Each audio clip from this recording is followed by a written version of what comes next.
Hello everyone, I am Ritvik Sharma. In this presentation, I am going to talk about mobile ad hoc networks, abbreviated as MANETs. So what is MANET? MANET stands for Mobile Ad Hoc Networks. In this, mobile means a node which can travel in every possible direction, and ad hoc means something which is used for a special purpose on continuous basis.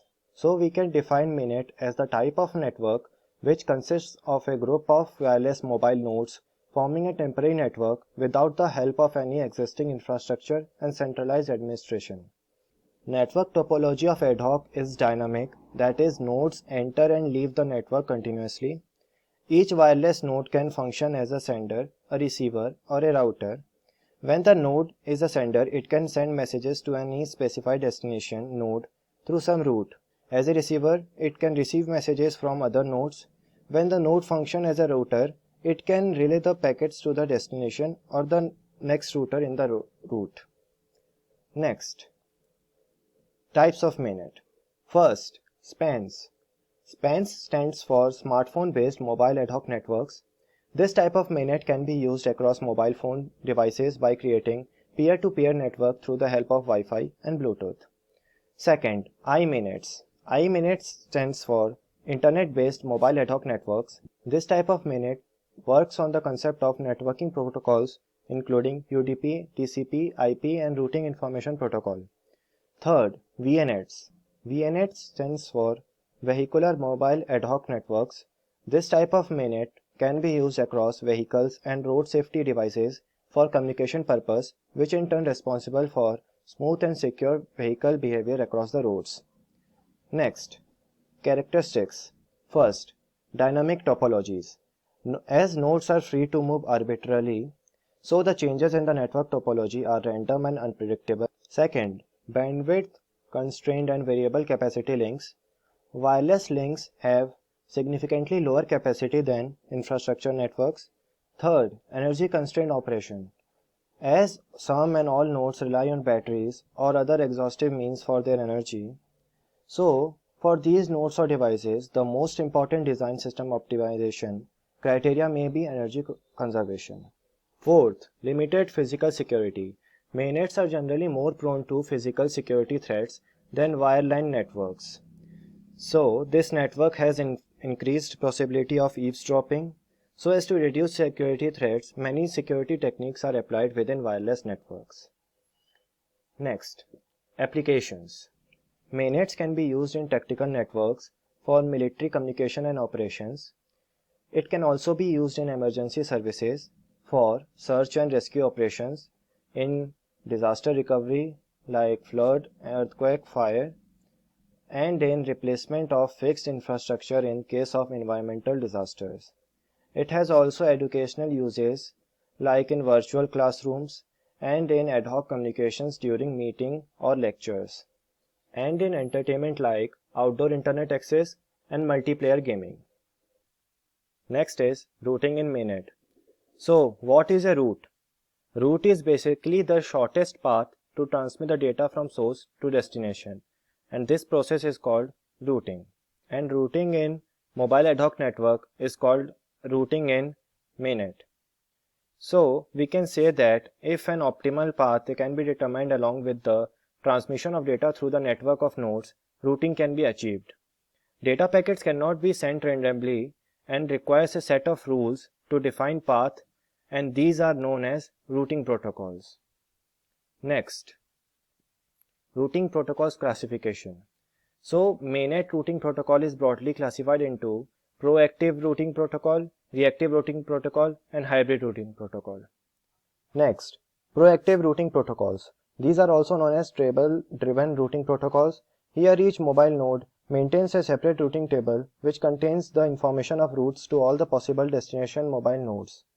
As the topology in mobile ad hoc network is dynamic, these routing tables are updated periodically as and when the network topology changes. Advantage is low routing latency and disadvantages are high routing overhead and maintain routes which may never be used. Next, destination sequence distance vector, abbreviated as DSDV, is a proactive routing algorithm. So this is a table-driven routing scheme for ad hoc mobile networks based on Bellman-Ford algorithm. Here each node maintains a table with all possible destination nodes, number of hops required to reach that node, next hop along route to that node, and a sequence number. If a link is present, then sequence number is even, else an odd number is used. Sequence number is used to distinguish new routes from old routes.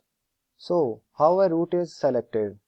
So the answer is, if the new sequence number is same as the sequence number of information in a nodes table, then use the route with the shortest path, and if it is different, then node replaces its information with updated route.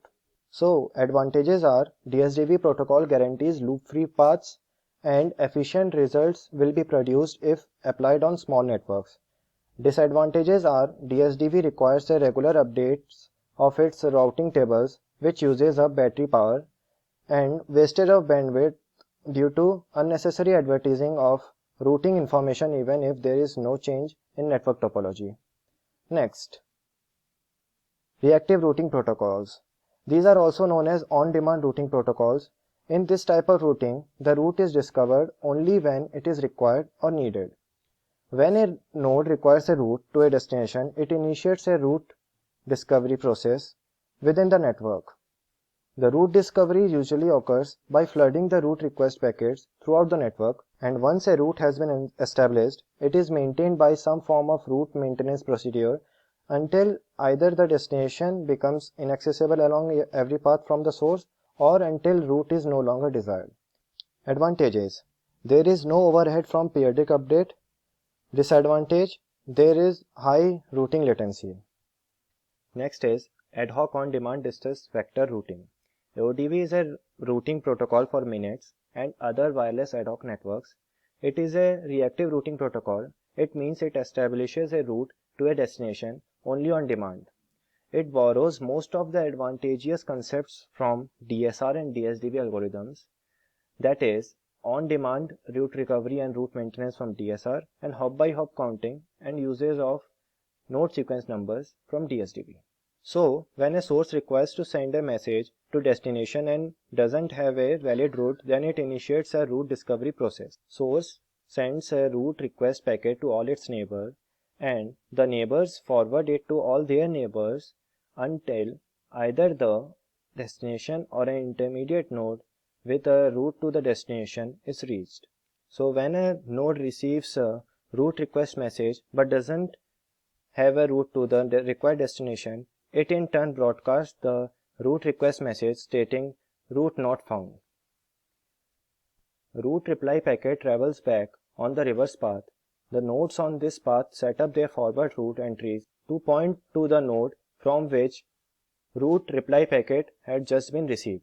These forward route records indicate the active forward route. The route reply packet continues traveling back along the reverse path till it reaches the initiator of route discovery. Advantages are dynamic networks can be handled easily and no loop generation. Disadvantages are a delayed protocol because of its route discovery process and high bandwidth requirement. Next, hybrid routing protocol. The hybrid routing protocols have the advantage of both proactive and reactive routing protocols to balance the delay and control overhead. These protocols use proactive routing in small networks in order to decrease delay and reactive routing in large-scale networks in order to decrease control overhead. One of the popular hybrid protocols is zone routing protocol. In this, the whole network is divided into different zones and the position of source and destination mobile node is observed. If the source and destination mobile nodes are present in the same zone, then proactive routing is used for the transmission of the data packets between them. If the source and destination mobile nodes are present in different zones, then reactive routing is used for the transmission of the data packets between them. Next, comparisons of various MANET routing protocols. First, storage requirement. In proactive, higher. In reactive, dependent on number of routes maintained. In hybrid, depends on size of each zone. Routing scheme. In proactive, on demand. In reactive, table driven. In hybrid, combination of both. Mobility support. In proactive, route maintenance. In reactive, periodical updates. In hybrid, combination of both. Routing overhead. In proactive, low. In reactive, high. in hybrid medium. Routing information in proactive keeps stored in table, in reactive doesn't store, in hybrid depends on requirement. Storage capacity in proactive generally low, in reactive high due to routing tables, in hybrid depends on the size of the zone. Routing philosophy in proactive mostly flat, in reactive flat, hybrid hierarchical. Delay in proactive low, in reactive high, in hybrid low for local destination and high for interzone. Thank you.